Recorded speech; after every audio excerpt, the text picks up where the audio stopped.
انسان ہر طرح کی صعوبت برداشت کرے، خواہ کوئی اس کا ساتھ دے یا نہ دے، لیکن علم کے سفر کو ہر صورت میں جاری رکھنا چاہیے۔ اور دوسری بات جو ہمیں اس سے سمجھ آتی ہے وہ یہ ہے کہ تواضع اختیار کرنی چاہیے۔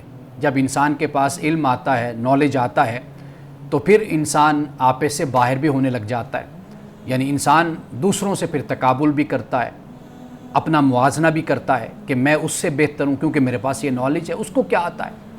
تو یہ جو اصل رویہ انسان کا ہوتا ہے، اس سے انسان کے پاس جو کچھ ہوتا ہے اسی پر پھر کفایت کر کے بیٹھ جاتا ہے اور اپنے سفر کو، اپنی محنت کو جاری نہیں رکھتا، یہ خیال کر کے کہ میرے پاس دوسروں کی بنسبت زیادہ علم آ گیا ہے۔ تو ہمیں یہاں پر یہ بھی سبق ملتا ہے کہ ہمیں اپنی شخصیت میں، اپنی ذات میں تواضع اختیار کرنی چاہیے۔ تواضع سے مراد یہ ہے کہ جیسے کہا جاتا ہے کہ وہ شاخ ہمیشہ جھکی رہتی ہے جس پر پھل لگا ہوتا ہے، اور ہمیشہ وہی شاخ سر اٹھا کے کھڑی ہوتی ہے کہ جو پھل سے محروم ہوتی ہے۔ تو تیسری بات جو ہمیں سمجھ آتی ہے وہ یہ ہے کہ جو اللہ کے شرعی قوانین ہیں وہ ہر صورت میں قائم ہوں گے۔ یعنی اگر آج کوئی شخص یہ کہے کہ جی میں نماز یہاں تو نہیں پڑھتا، میں تو مکے مدینے پڑھ کے آ جاتا ہوں، تو اس کی بات کا کوئی اعتبار نہیں ہے، نہیں مانا جائے گا۔ لازم ہے کہ وہ یہاں پر جہاں پر اس کا جسم، اس کا وجود موجود ہے، اسی جگہ پر وہ نماز پڑھے۔ یعنی ہم ان شرعی قوانین کی اور شرعی احکام کی کبھی بھی توجیہ نہیں کر سکتے۔ جو نماز ہے وہ نماز ہے، روزہ ہے روزہ ہے، زکوٰۃ ہے زکوٰۃ ہے، حج ہے وہ۔ اسی طرح جو احکام انسان کے آپس کے معاملات کے حقوق اور فرائض کے حوالے سے جو شریعت نے بیان کر دیا، اس پر عمل کرنا لازم اور ضروری ہو جاتا ہے۔ تیسری بات یہ ہے کہ ہمیں اس سے یہ بات سمجھ آتی ہے کہ حکمران اور حکومت کے ساتھ جو معاملہ انسان کرے تو وہ کیا طریقہ اور کیا ڈھنگ ہونا چاہیے۔ اس لیے کہ حضرت خضر نے کشتی میں جو سوراخ کر دیا تھا اور جو اس کو عیبدار کر دیا تھا، کشتی کو بچا لیا تھا حکمران سے کہ وہ ورنہ اس کو اپنے قبضے میں لے لیتا۔ تو گویا کہ معاملہ فہمی کے ساتھ بات کو آگے لے کر چلنا چاہیے اور کسی نتیجے تک پہنچنا چاہیے۔ اور ہمیں اس سے یہ بات بھی سمجھ آتی ہے کہ ہر صورت میں ہمیں احسان کا رویہ، نیکی کا رویہ ہمیں دوسروں کے ساتھ اختیار کرنا چاہیے۔ نیکی کا رویہ کیا ہے؟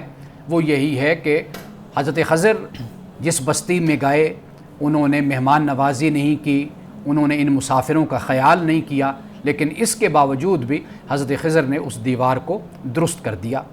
یعنی ہمیں کبھی بھی فرد کے لحاظ سے اور فرد کی سطح پر نہیں سوچنا چاہیے، بلکہ ہمیں اجتماعی سطح پر بھی سوچنا چاہیے۔ یعنی میرے ساتھ اگر کسی شخص کا رویہ درست نہیں ہے تو وہ ایک شخص ہے جس کا رویہ درست نہیں ہے۔ اس کا مطلب یہ نہیں ہے کہ میں پورے معاشرے کو، پورے سماج کو اگنور کر دوں اور اپنی خیر اور میرے وجود سے اگر کسی کو کوئی فائدہ پہنچتا ہے میں اپنے اس فائدے کو روک لوں۔ تو یہ رویہ بہت ہی تنگ نظری پر مبنی ہوتا ہے، بہت تعصب پر مبنی ہوتا ہے۔ تو ہمیں حضرت خضر علیہ السلام اور حضرت موسیٰ علیہ السلام کے اس رویے سے اور اس سفر سے یہ بھی ہمیں سبق ملتا ہے کہ ہمیں اپنا دل کشادہ رکھنا چاہیے، اعلیٰ ظرفی کا مظاہرہ کرنا چاہیے۔ کسی ایک شخص سے کہ جو کسی قوم سے، کسی مذہب سے، کسی ملک سے تعلق رکھتا ہے، اس کی بنیاد پر کبھی بھی ہمیں تعصبانہ رویہ اختیار نہیں کرنا چاہیے۔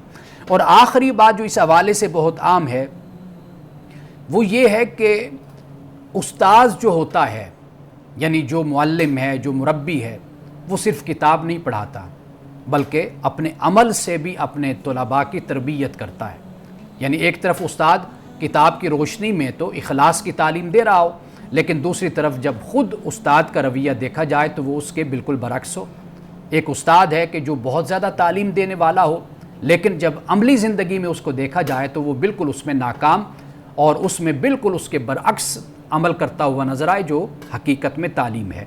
حضرت موسیٰ علیہ السلام کی زندگی اور اس واقعے سے جو ہمیں بات سمجھ آتی ہے وہ یہ ہے کہ علم کی راہ میں کوئی مشقت، کوئی مصیبت بھی آئے تو انسان کو وہ ہنسی خوشی قبول کرنی چاہیے اور اپنے علم کے سفر کو جاری رکھنا چاہیے۔ ناظرین کرام، یاد رکھیے کہ رسول اللہ صلی اللہ علیہ وسلم نے اس علم کے سفر میں اگر کسی کو موت بھی آ جاتی ہے تو آپ اس کو شہید قرار دیتے ہیں، اور بلکہ یہاں تک فرمایا کہ جو گھر سے نکلتا ہے طالب علم کو طلب کرنے کے لیے تو اللہ کے فرشتے اس کے پاؤں کے نیچے اپنے پروں کو بچھاتے ہیں۔ تو گویا کہ اس قصہ موسیٰ و خضر سے ہمیں اس بات کی تعلیم ملتی ہے کہ بحیثیت مسلمان ہمیں چاہیے کہ ہم علم کے سفر کو اپنی زندگی میں کبھی نہ روکیں۔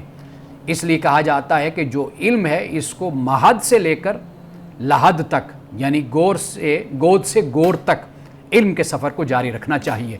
یہ سبق ہے، یہ تعلیم ہے، یہ ہدایت ہے کہ جو ہمیں اس قصے سے ملتی ہے۔ جی بہت شکریہ مانی صاحب۔ ناظرین کرام، یہاں پہ وقت ہوا چاہتا ہے ایک بریک کا، ہمارے ساتھ رہیے گا۔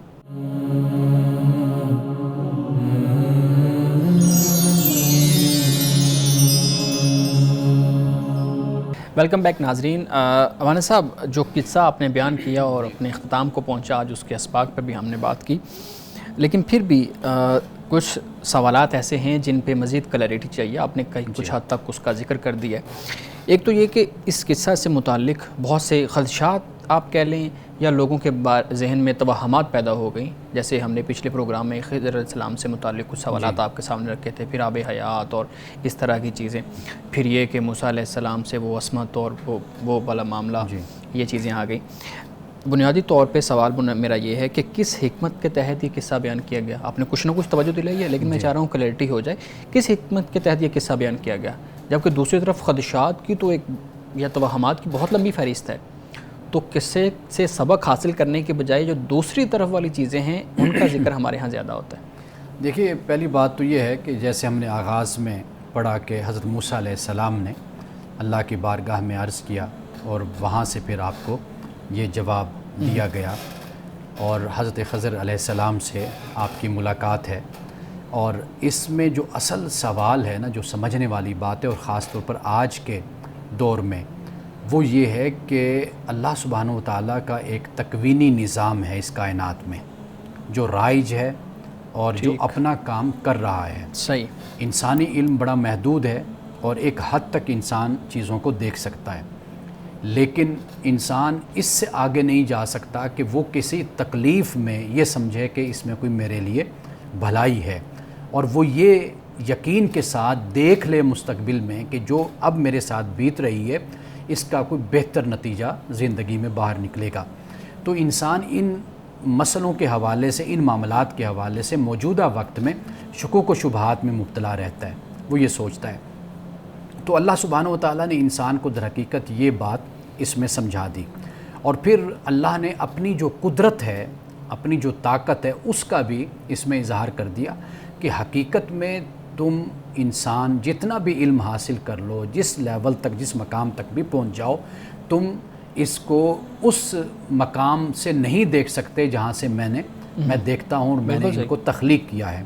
تو یہ بنیادی چیزیں ہیں کہ انسان کو اس مقام پر آ کر ایک کم مائگی کا احساس ہوتا ہے، اور مومنین کے لیے اس لحاظ سے ایک اطمینان کا باعث بھی بنتا ہے کہ اگر حق پر چلتے ہوئے اور سیدھی راہ پر چلتے ہوئے اگر مشکلات اور مصائب اور آلام آتے ہیں تو یہ اللہ سبحانہ و تعالیٰ نے اپنے بندوں کے لیے یہ ایک آزمائش بھی ہے، ایک امتحان بھی ہے، لیکن اس کا جو نتیجہ ہے وہ اللہ سبحانہ و تعالیٰ انسان کو بہترین عطا فرماتا ہے۔ بالکل صحیح ہے۔ اچھا، ایک بات ہم نے پچھلے پروگرام میں بھی ڈسکس کی تھی اور آج بھی آپ نے اس پہ توجہ دلائی ہے، لیکن پھر بھی میں آپ کے سامنے کچھ اس طرح کی روایات رکھوں گا تاکہ اس پہ آپ کی رائے جان سکوں۔ آپ نے کہا اپنی گفتگو میں کہ کوئی بھی شخص اگر یہ دعویٰ کرتا ہے کہ وہ نماز یہاں پہ نہیں یہاں پہ پڑھ رہا تھا، اس نے اس طرح ادا کر لی ہے، تم نے نہیں دیکھا تو کوئی مسئلہ نہیں ہے، لیکن اس کی نماز مدینے میں یا کسی بھی شہر میں یا اس طرح سے ہوتی ہے۔ بہت سی روایات، بہت سی کتابیں ہم دیکھتے ہیں جس میں بہت مستند اسکالرز کے بارے میں، بہت مستند اہل علم کے بارے میں اس طرح کی روایات ان سے منسوب کی گئی ہیں یا ان سے نقل کی گئی ہیں، جس پہ انسانی ذہن جو ہے نا وہ اس کو ماننے کے لیے تیار نہیں ہے۔ جیسے ایک شخص کا ایک وقت میں 2 شہروں میں موجود ہونا، بلکہ 2 ملکوں میں موجود ہونا، اور پھر یہ کہ ذہن کے اندر خیال آیا تو پھر وہ شخص فزیکلی آپ کی مدد کے لیے یا اس طریقے سے آپ کے پاس حاضر ہو گیا۔ اب یہ بہت سی اس طرح کی چیزیں آپ کے سامنے بھی آتی ہیں، اس پہ اپنی رائے دیجیے گا، کیا یہ ممکن ہے؟ اور اگر ایسی روایات جو مستند احباب کے ساتھ لنک کر دی جاتی ہیں، وہ رویہ کیسا ہے؟ دیکھیے، ہم تو قرآن مجید پہ بات کر رہے ہیں اور رسول اللہ صلی اللہ علیہ وسلم کی جو مستند احادیث ہے ہم اس کی روشنی میں بات کر رہے ہیں، اور جو اصل یہاں پر ہمیں بات سمجھائی جا رہی ہے وہ یہ ہے کہ شرعی جو قوانین ہیں، شرعی احکام ہیں، اس کا ایک مسلمان مکلف ہے، عاقل ہے، بالغ ہے، اس پر یہ لازم اور ضروری ہے کہ وہ جو اللہ کا دین ہے، جو اللہ کا حکم ہے، وہ اس پر عمل کرے۔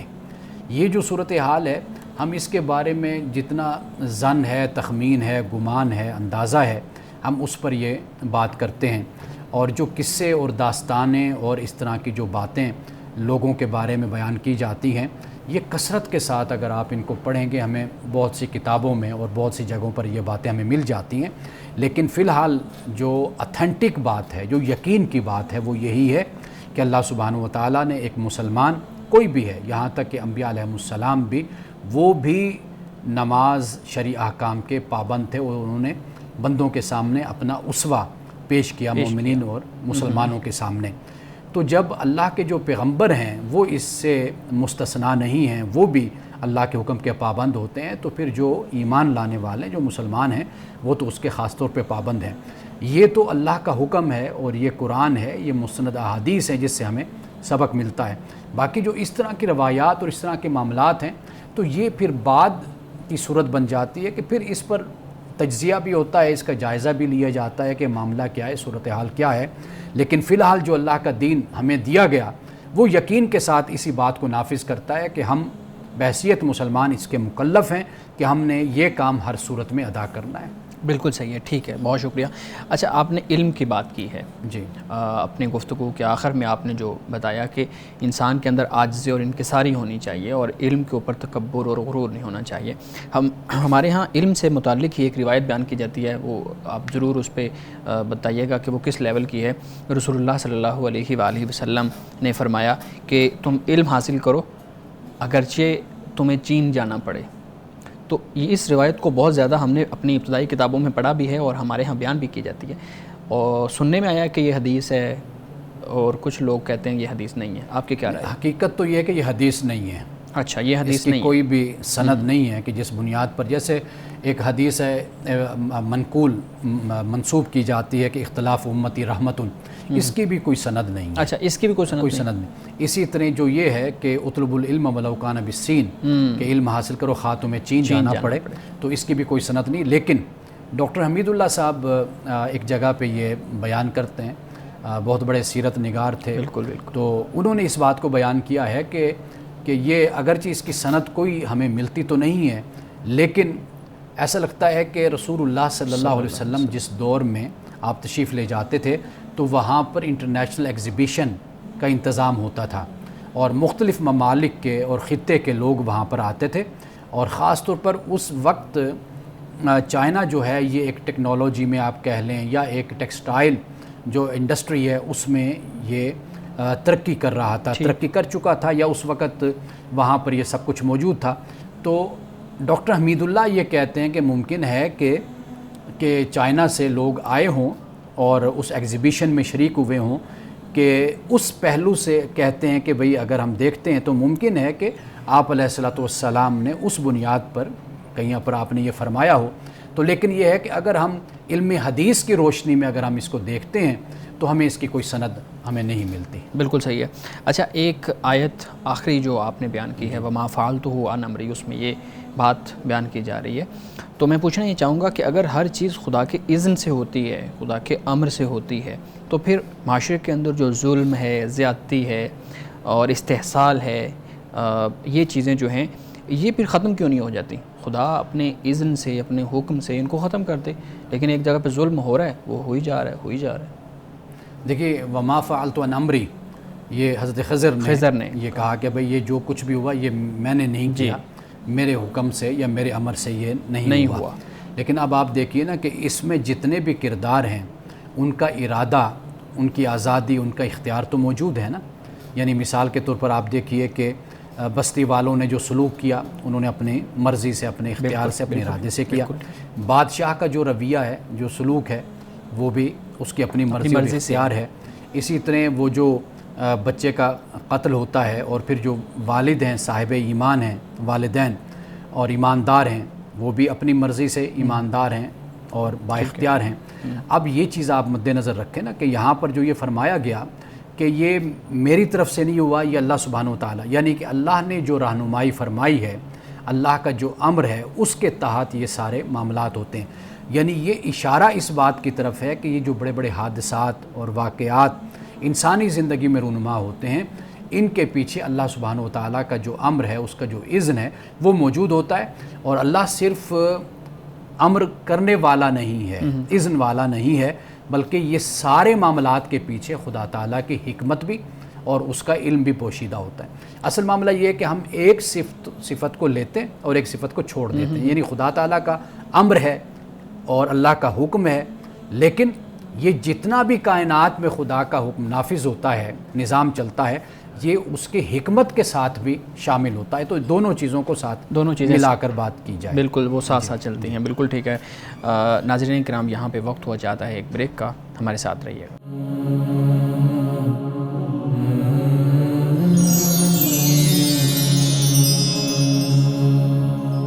ویلکم بیک ناظرین. شارق آپ کے پاس بھی کچھ سوالات ہوں گے تو پلیز آپ مانی صاحب کے سامنے رکھیں. بہت شکریہ شعیب صاحب. اچھا, ہم بطور مسلمان ہمارا ایمان ہے کہ اللہ تعالیٰ نے حضرت آدم کو تخلیق کیا, تو اس لیے ہم جو ایوولوشن کی تھیوری ہے جو آج کافی ڈسکس کی جاتی ہے اس کو ہم نہیں مانتے یا پھر تنقیدی نگاہ سے دیکھتے ہیں. لیکن میں ایک کتاب پڑھ رہا تھا ڈاکٹر مورائس بغولے کی, غالباً دی اوریجن آف لائف میرے خیال میں اس کا نام ہے. تو اس میں وہ بتاتے ہیں کہ قرآن مجید میں کئی جگہوں پر ذکر ہے خلقناکم منہا خلقکم, تو منہا خلقناکم وفیہا نعیدکم ومنہا نخرجکم تارۃ اخری. جی شکریہ, مجھے آیات یاد نہیں تھی. تو اس میں بتاتے ہیں جو خلقکم ہے اس کا جو لٹرل مطلب ہے وہ عربک میں ہے کہ کسی چیز کو فیشن کرنا, کسی چیز کو مولڈ کرنا. کریشن کا اس میں مطلب نہیں ہے. تو اس حوالے سے ہم کیا سمجھ سکتے ہیں کہ اللہ تعالیٰ نے قرآن میں ایوولوشن کو بھی ہنٹ کیا ہوا ہے, اگر ہم اس کو سائنسی نقطۂ نظر سے سمجھنے کی کوشش کریں. تو مورس بقائلے کیا کہتے ہیں اس پر, یعنی کہ وہ اس ایوولوشن کے قائل ہیں یا وہ ایوولوشن کے قائل ہیں, بلکہ کہتے ہیں کہ قرآن مجید میں اس کا باقاعدہ ذکر کیا گیا ہے. بلکہ وہ یہ بھی کہتے ہیں کہ قرآن میں کافی سائنسی حوالات ہیں, جیسے کہ ہم مٹی سے بنایا ہے, مٹی کے جو کمپوننٹس ہیں وہ انسان میں پائے جاتے ہیں, یہ سائنس کہتی ہے. تو کہتے ہیں کہ قرآن میں اس کا ذکر ہے باقاعدہ. اور ان کے بارے میں تو یہ بھی مشہور ہے نا کہ انہوں نے اسلام بھی, وہ سائنٹسٹ تھے تو بعد میں اسلام قبول کیا تھا ان چیزوں کو لے کے. اچھا, پہلی بات تو یہ ہے کہ جب ہم قرآن مجید کا مطالعہ اس ایوولوشن کے حوالے سے اگر ہم دیکھیں تو ارتقاء تو موجود ہے, ایوولوشن تو موجود ہے. ایوولوشن کے بغیر تو کوئی چیز بھی اپنے کمال تک نہیں پہنچتی. یعنی مثال کے طور پر آپ دیکھیے کہ اللہ سبحانہ و تعالیٰ نے ایک تو پانی کا ذکر کیا. جی, آپ نے اللہ پاک فرماتا ہے کہ بھی پانی سے ہم نے ہر شے کو پیدا کیا. یعنی زندگی کا آغاز جو ان سا ہے قرآن پاک بیان کرتا ہے وہ پانی سے ہوا. اچھا, پھر اس کے بعد جب انسان کی تخلیق کا ذکر قرآن پاک کرتا ہے, پہلے مٹی کا بھی ذکر کرتا ہے, پھر ایک تو تین ہے, مٹی ہے, تین اللہ زب کا بھی ذکر کرتا ہے, چکنی مٹی ہو گئی جیسے گارا ہو گیا.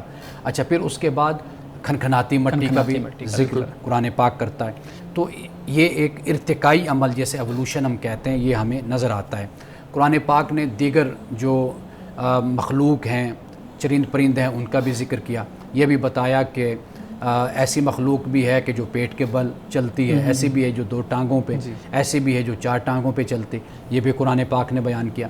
تو گویا کہ ہم قرآن پاک کا جب ہم مطالعہ کرتے ہیں تو ہمیں لگتا ہے ایسا کہ انسانی تخلیق ہو یا دوسری جو تخلیقات ہوئی ہیں ان پر لاکھوں کروڑوں سال کا عرصہ بیتا ہے.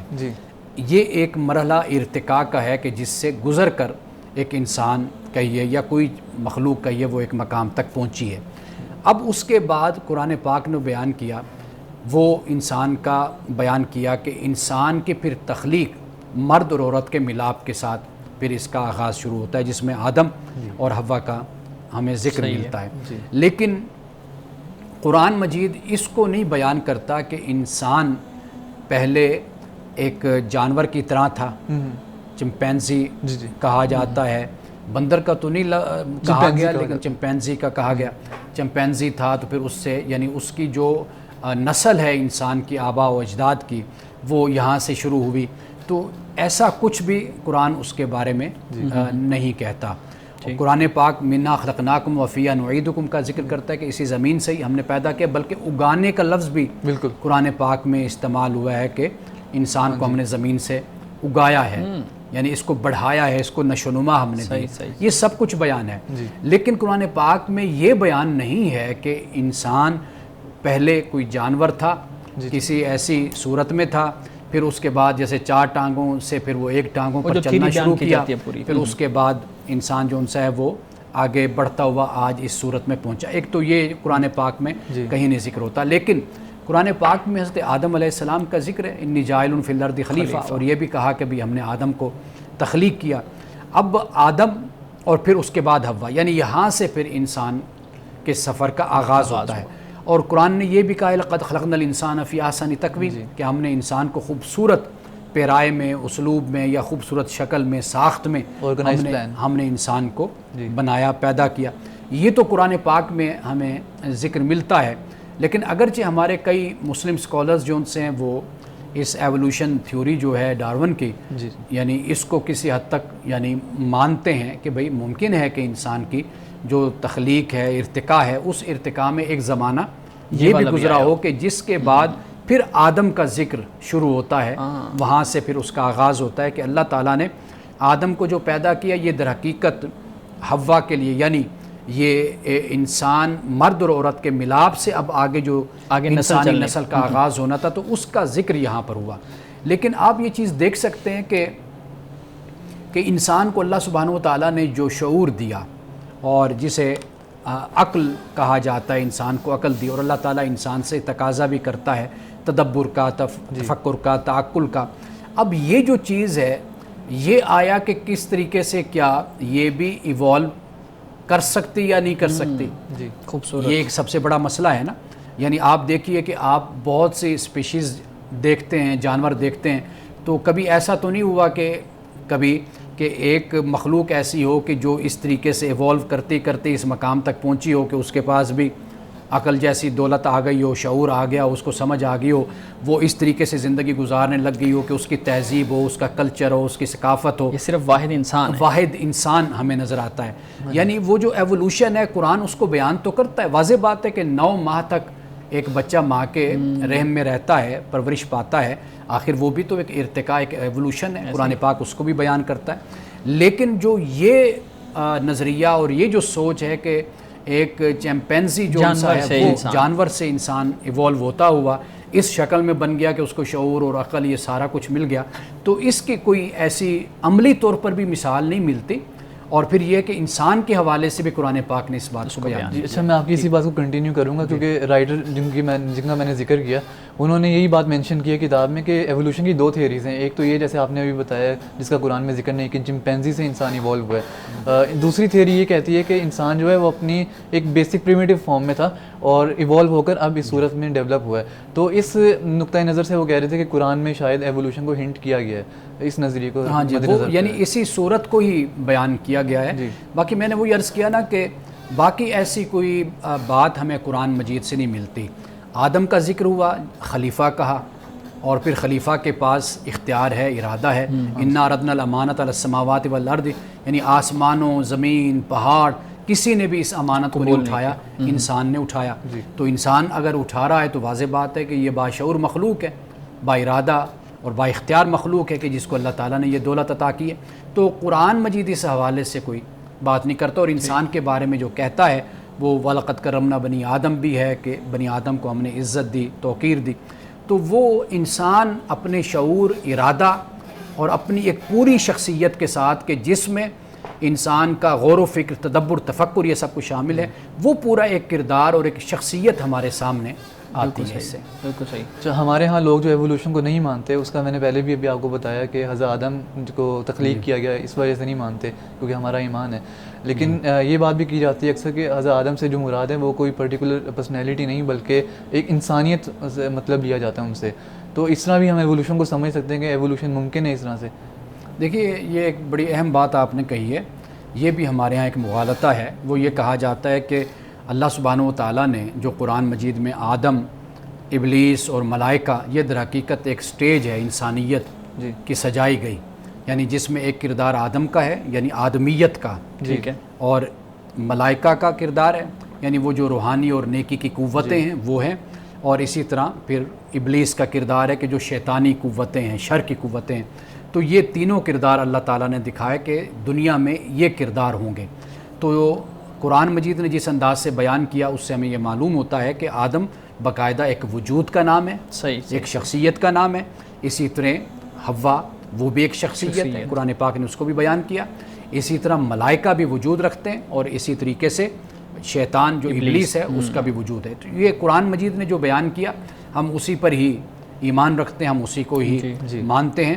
تو یہ آدم جسے ابو البشر کہا جاتا ہے، یہ سب سے پہلے انسان ہیں کہ جن کو اللہ تعالیٰ نے نبوت رہنمائی فمن تابع ہدایا فلا خوف علیہم ولا ہم یحزنون کہ آپ زمین پر جائیں. آدم اور حوا سے کہا کہ بھئی وہاں پر پھر ہماری ہدایت بھی آپ کو عطا کی جائے گی، پھر جو اس پر عمل کرے گا اسے نہ کوئی خوف ہوگا نہ کوئی ڈر ہوگا. تو لہٰذا یہ باقاعدہ کریکٹر اور کردار ہیں. وقت ہوگا تو ہم اس پر بھی تفصیل سے بات کر سکتے ہیں کہ اگر آپ ان کو وجود نہیں مانتے تو اس سے پھر کیا کیا مسائل آگے پیدا ہوتے ہیں جو عقیدے میں اور جو ایمان کے لحاظ سے ہیں. تو وہ پھر جو مشکلات آگے کمپلیکیشنز پیدا ہوتی ہیں تو اس سے پھر بہت سے آپ کہہ لیجئے گمراہیوں کے پھر دروازے کھلتے ہیں. بالکل صحیح ہے، بالکل ٹھیک ہے. ناظرین کرام یہاں پہ وقت ہوا چاہتا ہے ایک بریک کا، ہمارے ساتھ رہیے گا.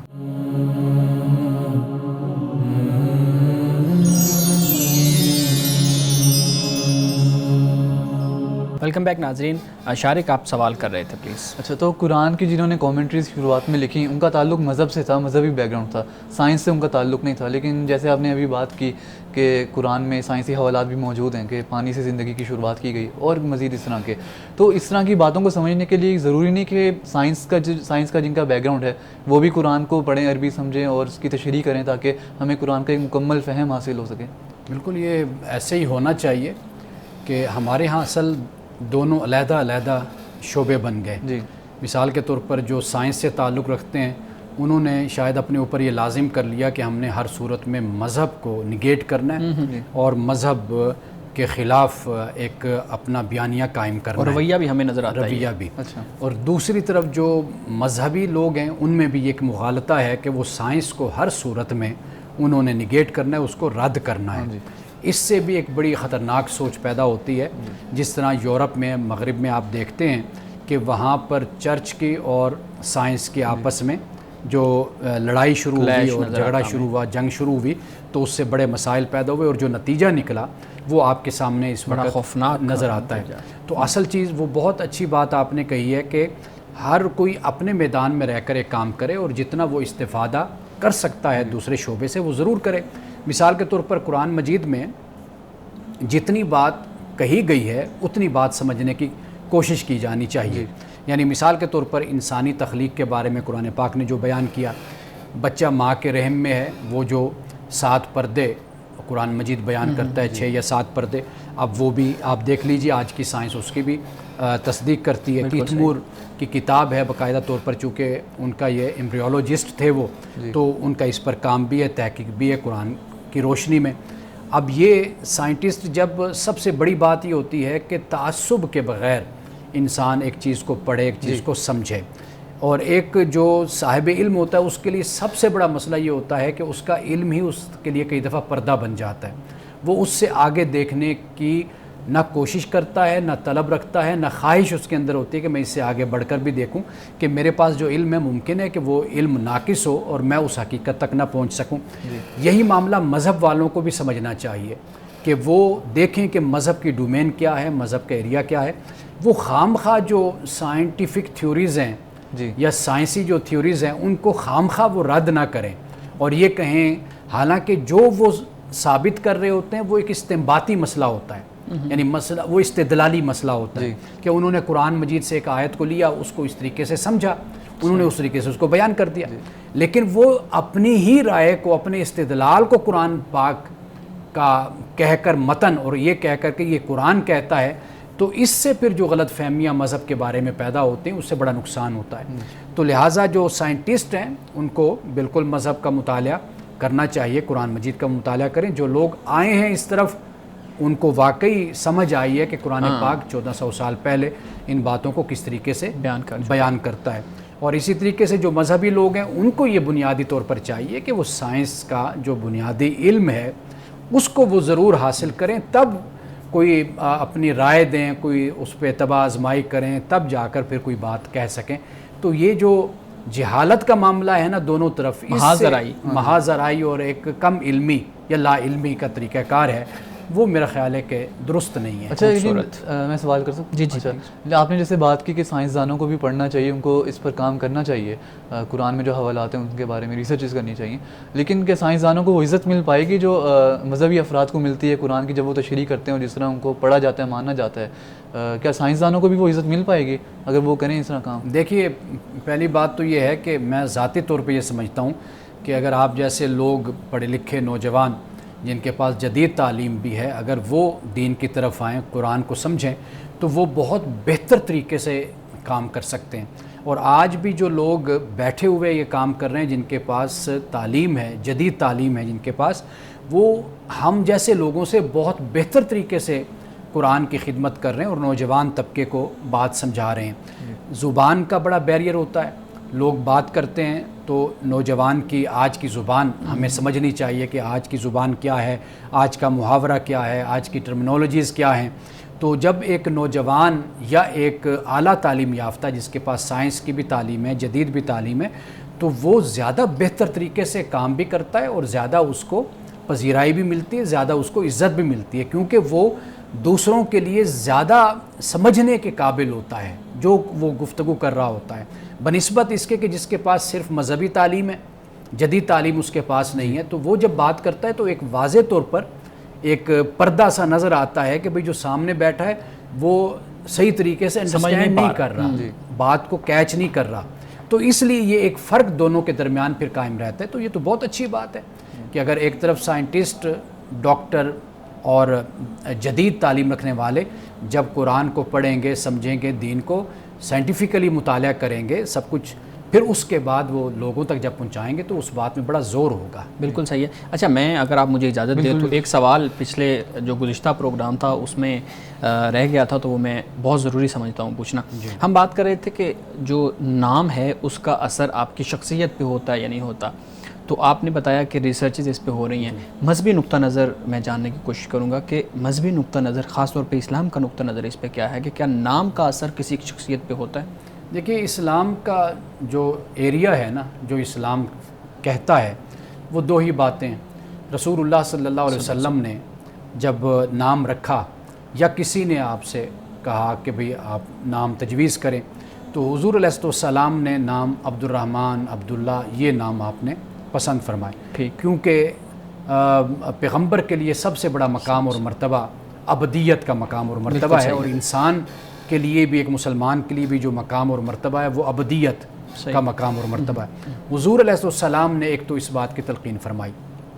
اچھا دوسرا یہ ہے کہ اگر کسی بستی کا، کسی جگہ کا کوئی نام ایسا ہے کہ جس میں کوئی شر کا ذکر ہوتا ہے، کوئی نحوست کا ذکر ہوتا ہے، حضور علیہ السلام نے گزرتے ہوئے کسی نے بتایا جی یہ اس بستی کا یہ نام ہے، مثلا بنجر زمین ہے، تو آپ نے فرمایا کہ نہیں، اس کا نام اپنا زرخیز زمین اس کا نام ہے، اس کا نام سبز زمین ہے، یہ آپ نے نام رکھا۔ مثال کے طور پر دیکھیں کہ یثرب نام تھا، کہ جو یعنی یثرب سے مراد یہ ہے کہ جو بیماریوں کا گڑھ ہے، آپ نے وہ نام چینج کر دیا، یعنی مدینہ النبی صلی اللہ علیہ وسلم وہ ہوا۔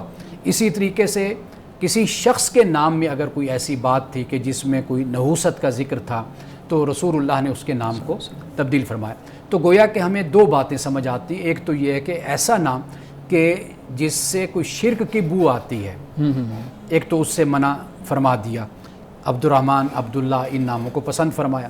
دوسرے نمبر پہ بات یہ ہے کہ اگر کوئی نیگیٹیوٹی اس کے اندر ہے، یعنی شر پسندی ہے، جیسے بنجر ہے زمین ہے، یا کسی علاقے کا نام تھا کہ وہ علاقہ گمراہی کا علاقہ، تو لیکن آپ نے پھر اس کو کہا کہ نہیں، یہ قریۃ الہدا ہے، یعنی ہدایت کی بستی ہے، ہدایت کا مقام ہے۔ اس طرح کر کے ہمیں یہ الفاظ ملتے، تو گویا کہ ہمیں یہ بھی سمجھ آتی ہے کہ پوزیٹیوٹی نام کے اندر ہونی چاہیے، نیگیٹیوٹی نہیں ہونی چاہیے، یہ پسندیدہ چیز ہے۔ باقی جو ناموں کے اثرات ہیں، یہ پھر آج کی جدید تحقیق پر اس کا انحصار ہے کہ وہ اس کو پڑھیں، نفسیاتی حوالے سے اس کی تحقیق کریں۔ یہ پھر ایک کھلا میدان ہے کہ اس پر کام یورپ کر بھی رہا ہے اور مزید آگے بڑھے گا یہ کام۔ بالکل ٹھیک ہے، بہت خوبصورت۔ اچھا آج کی حدیث کا جو وقت ہے وہ ہوا چاہتا ہے، تو آپ پلیز آج کی حدیث بیان کیجیے گا۔ آج کی حدیث حضرت عائشہ صدیقہ رضی اللہ تعالی عنہا سے یہ روایت ہے کہ آپ سے یہ پوچھا گیا، سوال کیا گیا کہ ای العملی کان احب الی النبی صلی اللہ علیہ وسلم کہ رسول اللہ صلی اللہ علیہ وسلم کو کون سا کام زیادہ پسند تھا، کون سا کام؟ اب دیکھیے کہ بہت ہی مختصر حضرت عائشہ صدیقہ رضی اللہ تعالیٰ عنہ نے جواب دیا، اور امام بخاری نے اسے صحیح البخاری میں اس کو نقل کیا، اور حدیث نمبر ہے 1083 یعنی 1083، یہ حدیث کا نمبر ہے۔ حضرت عائشہ صدیقہ نے اس سوال کا جواب مختصر سا دیا، فرمایا کہ الدائم، یعنی رسول اللہ صلی اللہ علیہ وسلم کو کون سا عمل پسند تھا؟ کہا کہ ہر وہ عمل جو ہمیشہ کیا جائے، یعنی انسان اگر کوئی نیکی کا کام کرتا ہے تو یہ نہیں کہ آج کیا بڑے شوق سے کر لیا، کل کر لیا بڑے شوق سے، پھر آہستہ آہستہ جذبات ٹھنڈے ہوتے چلے گئے، پھر اس کو چھوڑ دیا۔ تو حضور علیہ السلام کو کوئی بھی اچھا عمل یعنی جو آپ کو پسند تھا وہ یہ تھا کہ الدائم، اس میں ہمیشگی ہونی چاہیے۔ تو ناظرین کرام، اس سے ہمیں اس بات کی تعلیم ملتی ہے کہ ہم کوئی بھی خیر کا کام کرتے ہیں تو اس میں تسلسل، کنٹینیوٹی اس میں ہونی چاہیے۔ یہ طریقہ نہیں ہونا چاہیے کہ آج ہم بڑے تیار ہوں اور بڑے اپنے آپ کو جذباتی کر کے ہم کہیں کہ جی ہم نے اب یہ کام کرنا، اور ہم کرتے رہیں گے، دعوے بھی کر دیں لیکن پھر ہم اس کو وقت کے ساتھ ساتھ چھوڑ دیں، تو یہ رویہ رسول اللہ صلی اللہ علیہ وسلم کو پسند نہیں ہے۔ کام چھوٹا کیجئے لیکن تسلسل کے ساتھ کیجئے، اس کا بہت اجر ہے اللہ اور اس کے رسول کے نزدیک۔ جی بہت شکریہ مانند صاحب آپ کے وقت کا، آپ کے مدلل جوابات کا، بہت شکریہ شارک آپ کے وقت کا، آپ کے سوالات کا۔ ناظرین کرام، اس دعا کے ساتھ اپنے پروگرام کا اختتام کریں گے۔ اللہ رب العزت حسن کلام، تاثیر کلام عطا فرمائے، ہماری زبان کے گروں کو کھول دے اور سننے والوں تک خیر کا پیغام پہنچے۔ اجازت دیجیے، خدا حافظ۔